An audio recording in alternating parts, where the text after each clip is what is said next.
News appeared today which suggests that Maikelele, author of NiP, Ninjas in Pajamas, the CSGO team, may no longer be with the team in the future. And what happened was, essentially, first of all, Maikelele made kind of an out-of-the-blue tweet saying he would be playing with his friends in Team Orbit this weekend at a LAN, yet people had a look at the schedule. It turns out that on Sunday, NiP have to play some StarLadder games, so presumably he wouldn't be available for that. So why wouldn't he be available for that?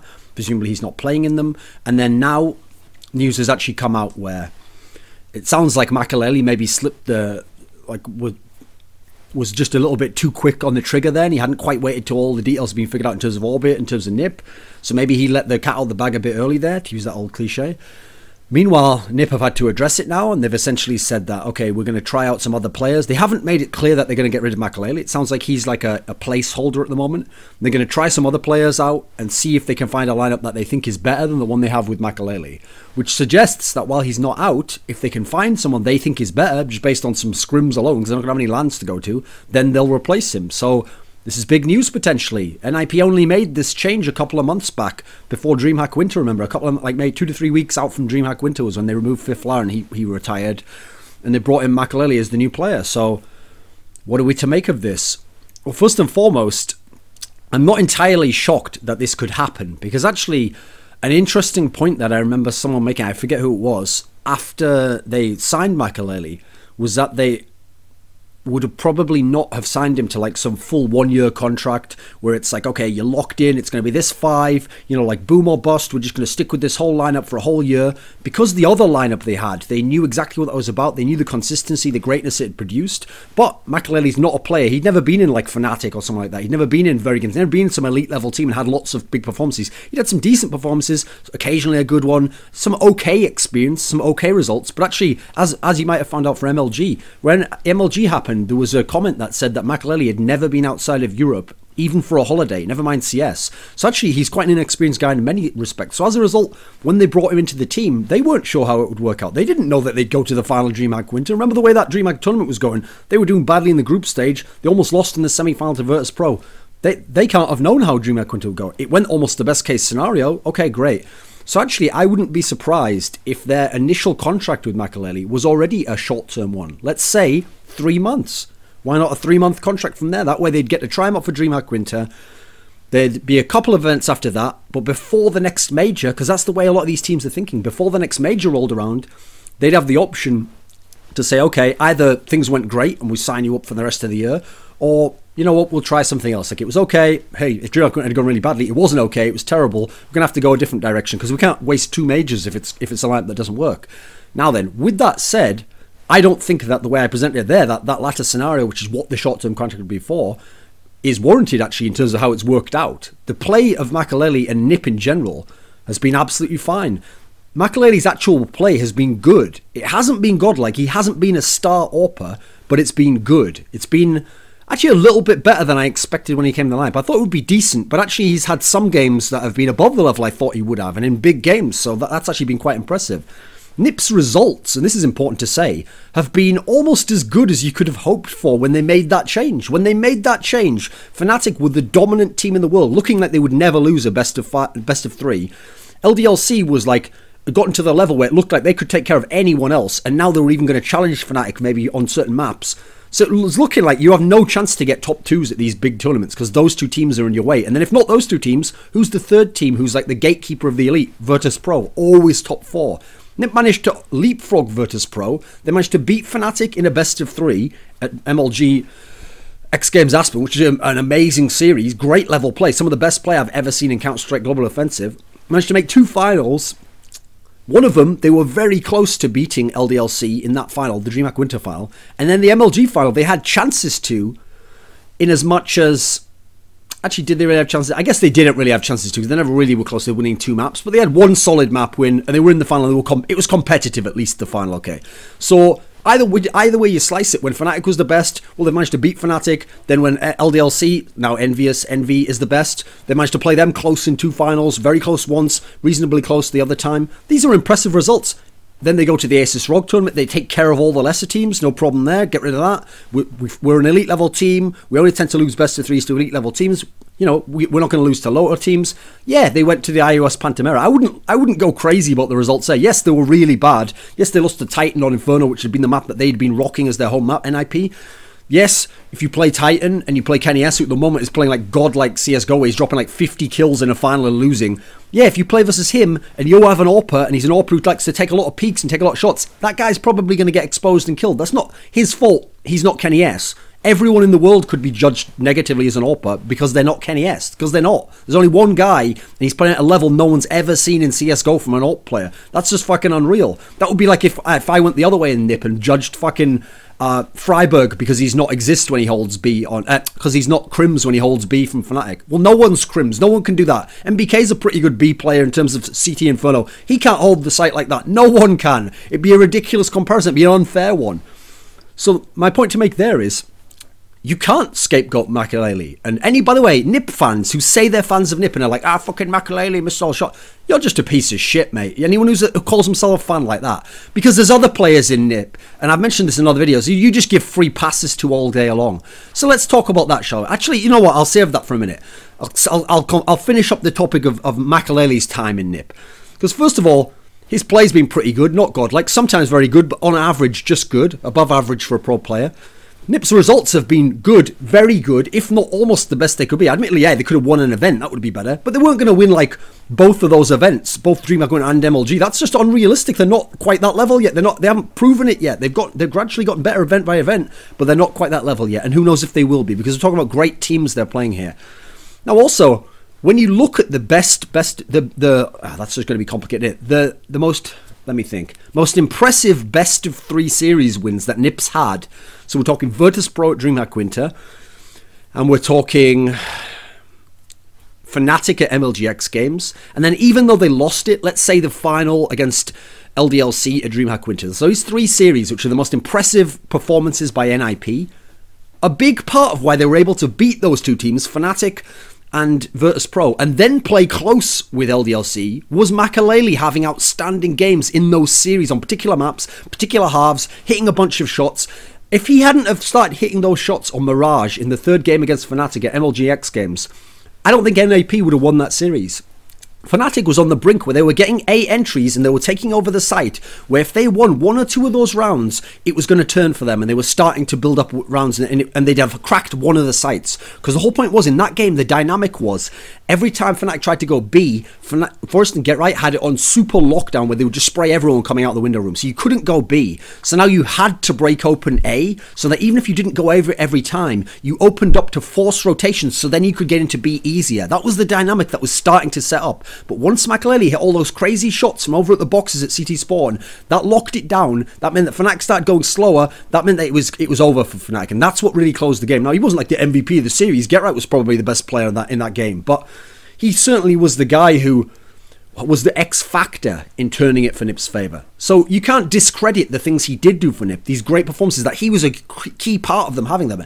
Now, yes, admittedly, in some of their worst performances, he's been one of the worst players and he's failed his role and he's had problems there.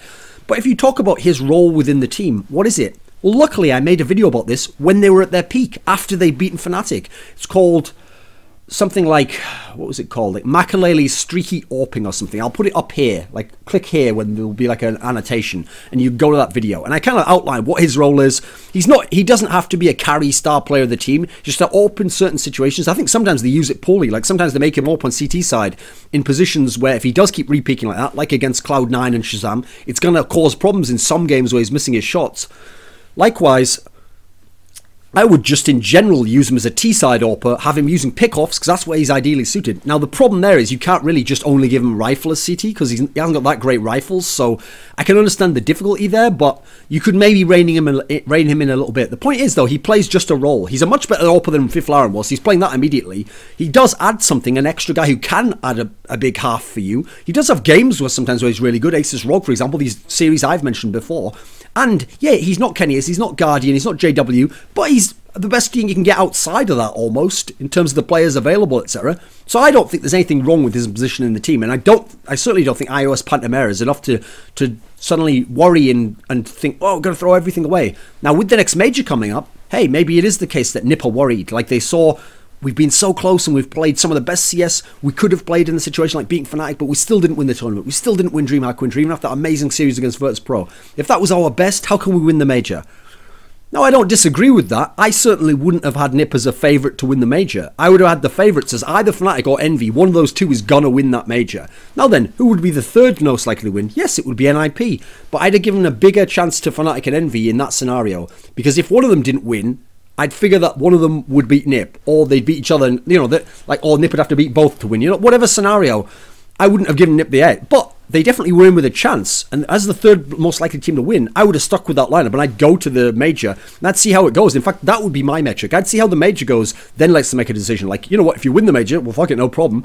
If you make semis and it's not impressive, okay, maybe now you do make a change. In general, I think this is perhaps a bad time to gamble if you're NiP, especially because who's available. Let me talk about that first. I've got it in my mind to talk about the other players, don't worry, but let's talk about who are the other options right now. I mean, if it has to be a Swedish player, there's no one basically. As in, okay, it's the same names from the list before when I made that old video about finding Fifth Laren's replacement where I said Maikelele would be the best choice, but here are the other ones. So who is it? It's like Twist.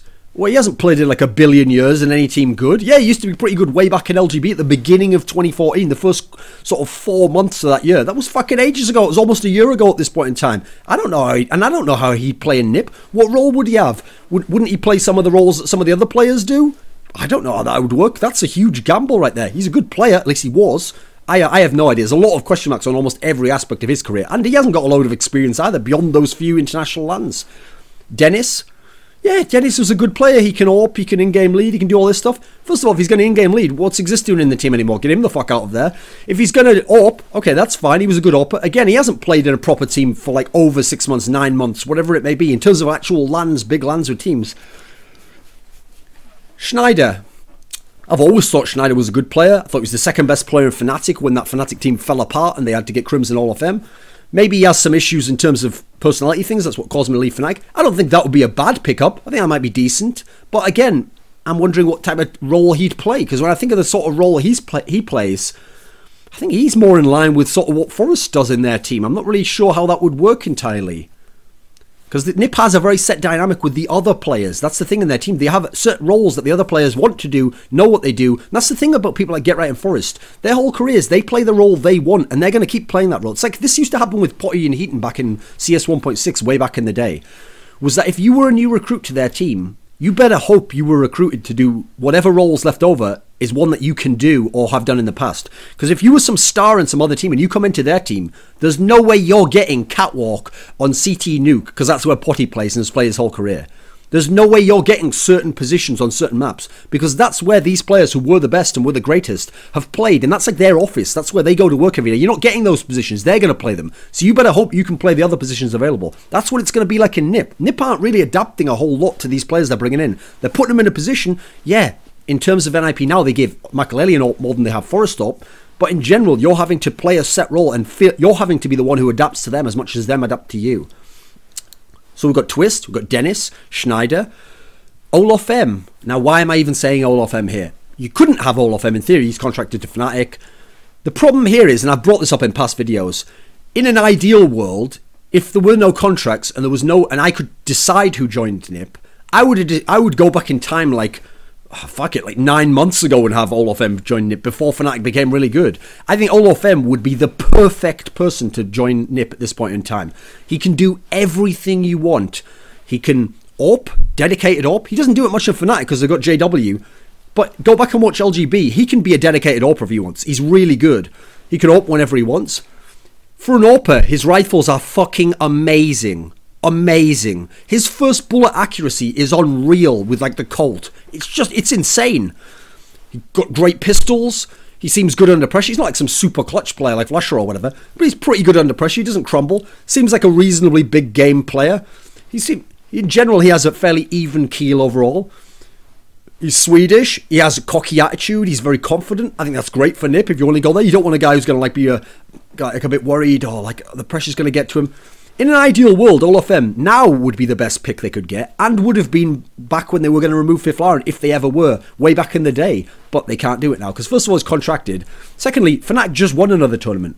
Fnatic have only gone, let's think about this, Fnatic have never gone more than 2 tournaments without winning one, since they became the best team. Well, there's no reason for him to leave. He's already in Fnatic, who at the moment, by the way, are better than NiP and could be better than NiP for the major, so why leave then? They're doing all this success. They only ever have one tournament where they drop off a bit and then they come right back and win again. And they're only losing in best of threes to the elite teams. They're not losing to scrubs. So in this particular scenario, it seems almost impossible that you can get Olafem. So taking Olafem out of the equation, who would be the ideal one, if they had the choice of Olafem or Maikelele, I'd say, yeah, get rid of Maikelele, get Olafem in right now, as I would have back then. But now that's not available. I'd say Maikelele's either as good in terms of what he'll fit from what we know as all those players have got now, because we don't know what the fuck they'll really bring, and most of them aren't even what their name is telling us they are from all the time back that they played. Or it's just too much of a gamble to go with those, whereas it's a known quantity. We kind of know what map Snip's good on, how they're going to play, what they need to do well, what the win conditions are, what the win conditions versus Fnatic are, versus NVR. We kind of have a good sense of this. It totally throws a wrench in the spanner, a wrench in the works to bring those other players in. Now let me go into this finally, because in general, I haven't ever made a video about this, I probably will though. One thing that fucking pisses me off is when people who themselves are the fans of the team in question are the ones who make a scapegoat within the team, and every time the NiP team loses, they just go in on that guy and they shit all over him and talk like he's a piece of shit who's letting the team down, he's doing this, that and the other, and oh, cut him, he's a piece of shit. I know people do it. Listen, before everyone's like, yeah, people do that in real sports. Yes, guess what? There are other pieces of shit in the world who don't know how to behave and are total cunts to everyone. That doesn't excuse you doing it in a fucking video game environment. What? I mean, ISIS are fucking cutting people's heads off. Oh, does that mean you can just cut someone's head off if you feel like it? Obviously not. The logic doesn't even follow on any level. Now back to the point in hand, before that ISIS digression there. The reason why it annoys me in general is because these people will even ignore other failures of other players in the team who they like and secretly think, oh, it's not his fault he's doing bad, it's just new guy. And they'll just put... That's what a scapegoat is, by the way. A scapegoat... By the way, let me just make this point. For people who don't know what a scapegoat is, it's literally, back in these Middle Eastern cultures, they used to get a goat and then they would parade it through the town, and all the people in the town would say like, yeah, and jeer at it and shout at it and throw things at it and then, fuck you and stuff. And then it would be taken out into the desert, either just left to die or it would be killed in the desert. And the idea was, this act of everyone kind of getting out all their angers and frustrations and things, and maybe even a religious context of like, this is going to take the bad spirits out of the town or whatever, and then killing it, so it seems like, well, that's over now, we've got rid of it, would have like a cycle. It was psycho-magical ritual where it would have an effect of making people feel like it was cathartic, like it had released, it had exercised some of those bad feelings, and it made you feel like, okay, well, since it was that thing's fault and that's gone, those problems aren't going to be there anymore, and we can all get on with it. And listen, we all agree, we're all really good. So that's what's going on with these players. It is performing a certain function within the fan base where they don't want to have to blame the other players, or even that the team itself isn't good enough. They're putting all their hates, fears, annoyances, frustrations onto this one person and just fucking with them. And that's the thing. Just like the GOAT, often that person isn't really warranted to have all that abuse. Like in the case of the GOAT, obviously it fucking is. It's a fucking GOAT. Like, it doesn't have anything to do with your, like, you can't get your wife pregnant or whatever the fuck your sale of like carrots isn't going very well on your shit market stall in this bazaar in the Middle East. Another digression. This is obviously not the fault of the GOAT or the person in question. And in this particular case, it's definitely not the fault of Maikelele that NiP hasn't won these massive tournaments, like I've outlined already. If you want to talk about blame, if you want to play the blame game, come on down, NiP, let's play the blame game. What prizes can you win? Maybe a major. If you want to play the blame game and let's start assigning blame within the team, well, listen, you come to the right guy. Because meanwhile, while all you pussies just bow to the statues of Forest that you've erected out of your own fucking eschewed seamen after NiP wins a game over Fnatic, I'm actually going to tell you who is to blame within the team. Because first of all, like I've said, and I'll make this point quite clear here, there's nothing wrong with NiP right now. They could win a massive major. They could win World Championship tournaments. Let's see what they develop in 3 months before we go crazy and say this lineup can't work. I think it's a good lineup. I like the style. I like the maps that they're getting good on now. I like the matchups they got against other players. I think they've found a way to make everyone within the lineup work. With that said, if we're going to talk about who's to blame when they lose and their problems, aside from the fact they're not the best team, which is a problem in itself, well, let's go down the players, shall we? The guy who never gets any fucking blame in this team, and it tilts me so hard, is Exist. Is this guy like... is this guy like your dad or something? And you like, he left you when you were a kid and you guys are trying to like win his affection over. This guy can play like dog shit. And if he just wins 1-1v2, you're like, hey, he's a great player. Oh, he's one of the greatest players of all time. He's just an incredible player. And then every time Nip wins a round, even rounds where it's not even a fucking strat, it's like a strat that fails, and then Forrest like 2 bangs some people in the head, just wins the round, or Freiburg just like sprays 3 people down there like, Exist is the best in-game leader. He has incredible strategies and calling. Like, he didn't call any of that shit, for fuck's sake. That was nothing. That had nothing to do with him. Now, I've said this in the past. I made a video about Exist. He is a good in-game leader. He's one of the top 5. He plays a set role that actually does something for his team. He understands what his team needs. He has a certain approach in mind for how he's going to use certain players. It works. Now, it isn't working the best. They're not winning tournaments, but he's doing what he can and with the tools he has. That's fine. As a player, I even respect the fact that he is quite clutch. In the big high-pressure games, he does seem to show up in terms of, like, he'll win a big 1v2. He'll win a 2v3. He'll get this key kill at this moment. Now, in terms of as a fragger, he's degraded a lot since the days of the early Nip, where he was, like the 4th best player on the team. He's degraded quite a bit now. He has games where he bottom frags, or he just doesn't do very much at all. That's definitely the case. He never gets any of the blame when Nip has poor strategy. He never gets any of the blame when Nip do totally fucking inane map picks. He never gets any of the blame when he himself plays individually poorly. It's unreal that how much this guy just gets to have a free pass and skip on by. Like, oh, you can go by. We'll just blame it all on this new guy because he missed an op shot. Like, are you kidding me? It's like totally unfair. So, Exist is someone for a start off where if I was talking about players I might cut from the team, he'd be on my chopping block, or he'd be on my shortlist as someone I might remove if I could get a player that'd make more sense than him. Let's go to Forrest. Oh my god, what are you doing? Forrest is one of the greatest players in the world with the best aim. Yep, that's all correct. Forrest is one of the best CSGO players of all time. Top 2 or top 3. He's one of the best CS players of all time. Top 2 without a doubt. Top 2, top 3. Probably has the best aim ever in 1.6. In CSGO, if not the best aim, top 3 best aim of all time. But let's be real, a lot of that shit in CSGO is from the first 1 to 2 years. In the last 1 to 1.5 years, it's not been that great if we're going to be honest. There's been games where he's had runs of like 2 tournaments that have been pretty good. He'll have one game, one half where he'll go crazy. But then the halves where he doesn't. I made a whole video about this as well, by the way. I'll put that up there as well. Like, no more free passes for Forrest. If he really did have any kind of consistency to that godlike aim that you all see, where he, like in the final at DreamHack Winter when he had those 4 USP headshots on LDLC, if he really did have any consistency with that, well, it'd be game over. He'd be dominating every game. He'd win every single map for Nip. Nip would win every tournament. It'd be game over. He isn't like that. Sometimes he has games where he just does nothing. Go watch him playing that Cobble game, the deciding 3rd map of MLGX Games Aspen final, and see what your god does in that game. Because I feel like fucking Frederick Nietzsche now. God is dead. Like, are you fucking kidding me? He's a great, great player. And he had some awesome rounds in the early part of Inferno and on the first map. But on that particular game, he did nothing. In fact, he blew it way worse than Maikelele did. Missing AWP shots left, right and centre. Unable to get any entries. It was just an abject failure in terms of his role within the team. He couldn't do it. Now, would I remove Forrest? Yeah, at the moment, when I look at the names I had on my shortlist there, probably not. Like, I probably would keep Forrest. If I had to pick between them, I'm not sure. Depends if I could get Dennis as an in-game leader. Maybe I would gamble and take Exist out. If I have to get Twist or someone, who knows, maybe I would gamble and get rid of this. I don't entirely know. Right now, I think Nip's a good enough team. But if we're going to talk about people who've done things and fucked up in the team, Forrest definitely has to be on the chopping block. What about the other 2? Freiburg. Now, again, Freiburg's like your guy's uncle who like is like the cool guy who has like a motorbike, and then I guess he'd be like your mum's sister or mum's brother rather. Therefore, he's like your mum always talks nicely about him, like, oh yeah, you want to see your Uncle Freiburg? And he sits you on his knee and he's like, how you doing, kidder? Yeah, I came here on my bike. And you're like, oh, you're so cool, man. I want to be you when I grow up. Like, what is it with the Freiburg's a very good player, and also he's someone who wants to win, I think, more than almost anyone in that team. Him and GetRight, the 2 for me who like they just want to win the most. Yeah, awesome player. Still a good entry player. Doesn't get enough credit entirely for that because his stats are never going to look that good on entries because they're losing fucking games. He's getting killed when he doesn't. But he still tries properly. Sometimes on certain CT maps, he will have a big half and he will frag well. I've always appreciated that. He's one of the guys I'd give the least amount of the blame to. I wouldn't really say he's a problem at all. But he does still have games where he just doesn't show up. Sometimes at MLGX games, Aspen in that final, he just did absolutely fucking nothing. Just chilled out doing nothing. But apparently that's cool again. The Nip fan bit, like, fevered fanatics just don't have any problem letting that slide.